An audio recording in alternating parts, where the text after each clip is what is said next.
दादी। आप आखिर रो क्यों रही हो? रो नहीं तो क्या करूं बचवा, फसल काटने के लिए हमारे पास हार्वेस्टर जो नहीं है रे। मैं अपनी दादी की आंखों में आंसू नहीं देख सकता रे। अगर आप भी अपनी दादी से प्यार करते हो तो लाइक और सब्सक्राइब करो रे।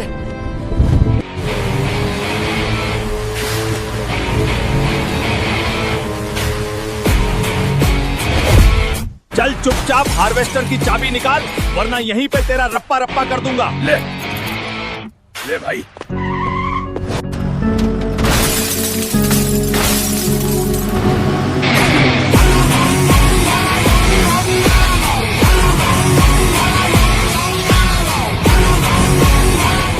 दादी, मैं आपके लिए हार्वेस्टर ले आया, वो देखो। अरे बेटे, तूने तो कमाल कर दिया। लागे माफियास, कदे जेल कदे बेल, लागे माफियास, बड़े बजे 12। सावन का महीना था और एक तोता अपनी पत्नी तोती और 3 छोटे बच्चों के साथ कांवर यात्रा पर निकला था। लेकिन रास्ते में अचानक तेज बारिश, बिजली गिरना और भारी तूफान आ गया। पानी का सैलाब आया, तोते की पत्नी और बच्चे बह गए। बस वो अकेला रह गया, चीखता तड़पता हुआ। उसने कांवर को सीने से लगाया और कहा, हे भोलेनाथ, मेरी दुनिया उजड़ गई, अब तू ही सहारा है। उसी वक्त आसमान से रोशनी फूटी और शिव शंकर स्वयं प्रकट हो गए। भोले ने तोते की आंखों से आंसू पोंछे और कहा, तेरी भक्ति ने मुझे बाध्य कर दिया। उन्होंने अपने त्रिशूल से पानी को चीर दिया और उसमें से तोती और तीनों बच्चे जिंदा सुरक्षित निकले। तोते ने अपनी फैमिली को गले लगाया और सबने कांवर चढ़ाई शिवलिंग पर एक साथ। दोस्तों, तोते की भक्ति और भोलेनाथ के प्यार के लिए एक लाइक और सब्सक्राइब जरूर करें। नीलू मेट्रो स्टेशन पर खड़ी होकर अपने घड़ी में बार बार टाइम देख रही थी। मेट्रो ट्रेन का इंतजार कर रही थी। तभी मेट्रो ट्रेन आई और नीलू उसमें चढ़ गई। जैसे ही वह अंदर गई, उसे कुछ अजीब दिखा। एक प्रेग्नेंट महिला को टीटी टिकट न होने के कारण जबरदस्ती कर रहा था और गुस्से में उसे गेट से बाहर फेंक दिया। महिला हवा में समुद्र के गहराई खाई में गिरने लगी। किस्मत ने उसे महिला को बचा लिया। महिला नीचे गिरते हुए उसके साड़ी एक पुल की लोहे में फंस गई और महिला समुद्र के गहराई खाई के ऊपर हवा में झूलने लगी। समुद्र की लहरें नीचे टकरा रही थीं। ये देखकर नीलू ने तुरंत ट्रेन का चैन खींचा। ट्रेन रुक जाती है। नीलू नीचे उतरी और दौड़कर उस महिला तक पहुंची। उसने रस्सी को पुल से बांधी और खुद रस्सी के सहारे से नीचे उतर गई। नीलू ने महिला को पकड़ा और धीरे धीरे ऊपर ले आई। फिर उसने महिला को टिकट देकर ट्रेन पर बैठा दिया। महिला की जान बच गई। फिर भी किसी ने नीलू के लिए लाइक सब्सक्राइब नहीं किया।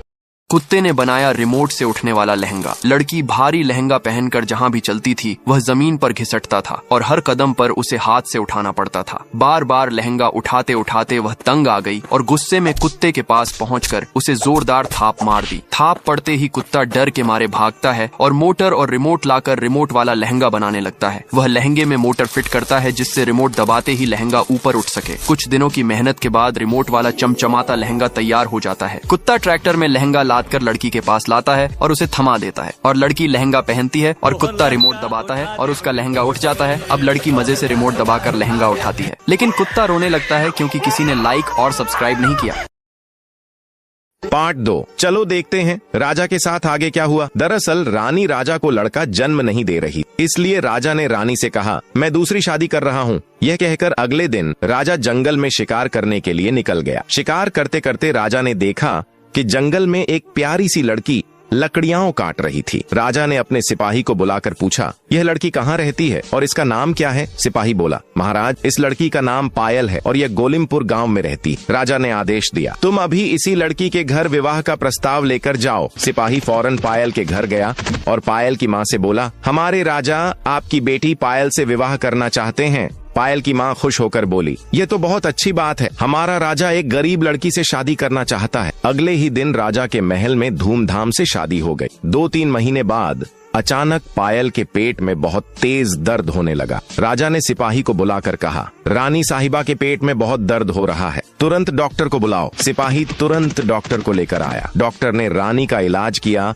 और मुस्कुराते हुए राजा से बोली, बधाई हो, आप पिता बनने वाले हैं। कुछ देर बाद डॉक्टर बाहर आई और बोली, लड़का हुआ है। राजा खुशी से नाच उठा। राजा कमरे में गया और बच्चे को गोद में लेकर बोला, आज से तुम्हारा नाम अशरफ खान है। समय बीतता गया और अशरफ 20 साल का हो गया। कुछ ही दिनों बाद राजा ने अशरफ को नया राजा घोषित कर दिया। फिर 1-2 हफ्ते बाद अशरफ शादी करके आया और अपने पिता से बोला, अब आप इस घर से निकल जाइए, आज से यह महल हमारा है। अशरफ ने सिपाहियों को बुलाया और कहा, इन्हें धक्का देकर महल से बाहर निकाल दो। सिपाहियों ने राजा को बाहर निकाल दिया। बेचारा राजा बाजार जाकर लोगों से भीख मांगने लगा। इसी तरह कुछ दिन बीत गए। एक दिन राजा एक बहुत बड़े महल के पास पहुंचा। जैसे ही वह महल के अंदर जाने लगा, सिपाही चिल्लाया, ए कौन है तू, बाहर निकल। राजा भागकर महल के अंदर गया और गिर पड़ा। राजकुमार ने सिपाहियों से कहा, इस भिखारी को यहाँ से बाहर निकालो। जैसे ही सिपाही राजा को बाहर निकाल रहे थे, तभी वहाँ एक बूढ़ी दादी आई और राजकुमार से बोली, रुक जाओ, यह भिखारी नूपुर के पिताजी हैं। राजकुमार चौंक कर बोला, क्या ये नूपुर के पिताजी कैसे हो सकते हैं? दादी ने कहा, यह आदमी भिखारी नहीं था, यह पहले बहुत बड़े महल का राजा था। इसका समय बदल गया था, इसलिए इसने नूपुर को जंगल में छोड़ दिया था। मैं एक दिन जंगल से घर आ रही थी,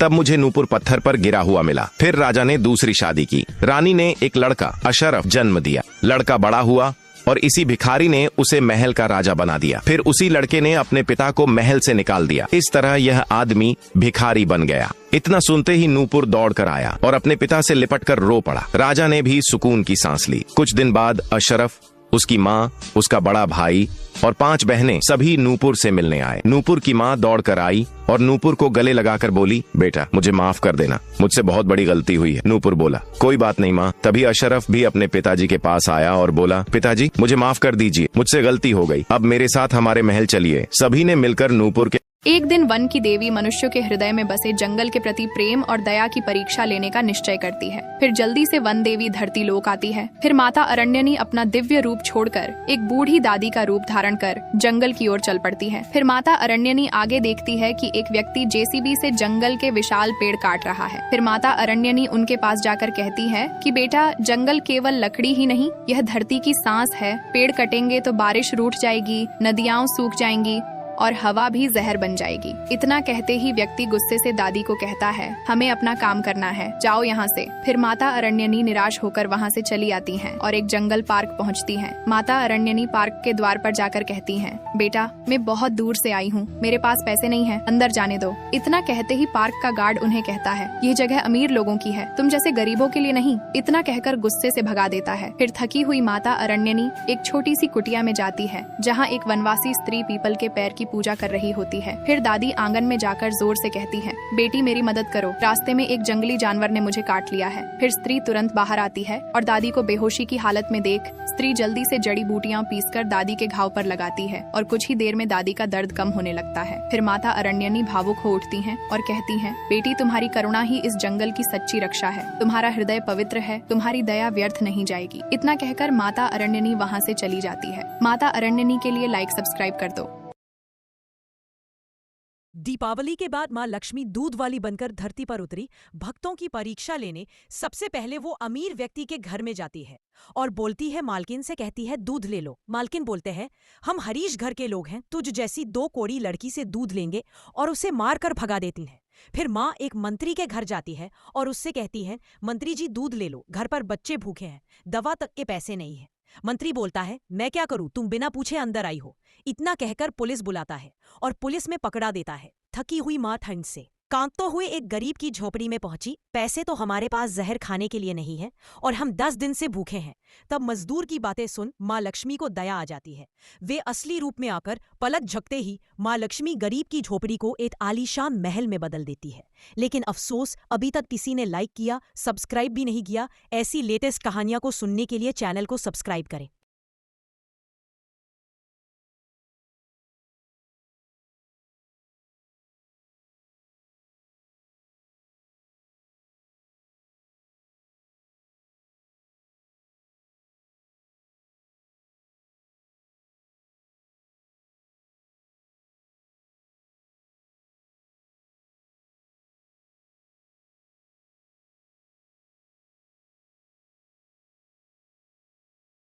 ये गरीब किसान झोपड़ी के पास बैठकर खाना खा रहा होता है। तभी ये दो अमीर औरतें किसान का मजाक उड़ाने लगती हैं और किसान रोने लगता है। फिर एक दिन कबूतर एक सोने का अंडा लाकर किसान को देता है। किसान अंडे को जमीन में लगा देता है। अगले दिन वहाँ एक जादुई पौधा उगाता है और फिर उसमें हजारों किंडर जॉय लगाते हैं। किसान उन्हें ट्रक में भरकर बाजार में बेचकर कर अमीर हो जाता है। लेकिन एक दिन किसान मर जाता है। बेचारा कबूतर रोने लगता है। फिर किसी ने लाइक सब्सक्राइब नहीं किया।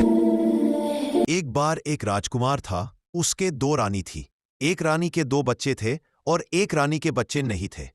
एक दिन राजा ने सैनिकों को आदेश दिया, इस रानी को चट्टान से फेंक दो, और सैनिकों ने आदेश मानते हुए उसे फेंक दिया और रानी को गिरते हुए पेड़ की टहनी हाथ आ गई। थोड़े समय के बाद पहाड़ी के पास से एक दूसरे राज्य का एक राजा गुजर रहा था।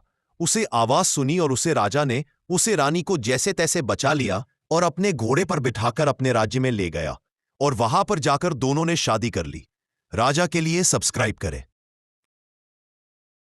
एक तपते हुए रेगिस्तान में ब्रूनो नाम का एक बहादुर कुत्ता भटक रहा था। धूप इतनी तेज थी कि रेत भी आग जैसी लग रही थी। ब्रूनो पानी ढूंढते ढूंढते एक बड़े रेतीले पत्थर के पास पहुंचा। अचानक उसे एक हल्की सी सरसराहट सुनाई दी। वहां एक काला सांप रेत में फंस गया था। गर्मी से उसका शरीर कमजोर हो गया था और वह हिल भी नहीं पा रहा था। ब्रूनो पहले तो डर गया, लेकिन फिर उसे लगा ये भी एक जान है, इसे मदद चाहिए। ब्रूनो ने सावधानी से अपने पंजों से रेत हटाई और पास रखे सूखे पत्तों की छाया सांप पर कर दी।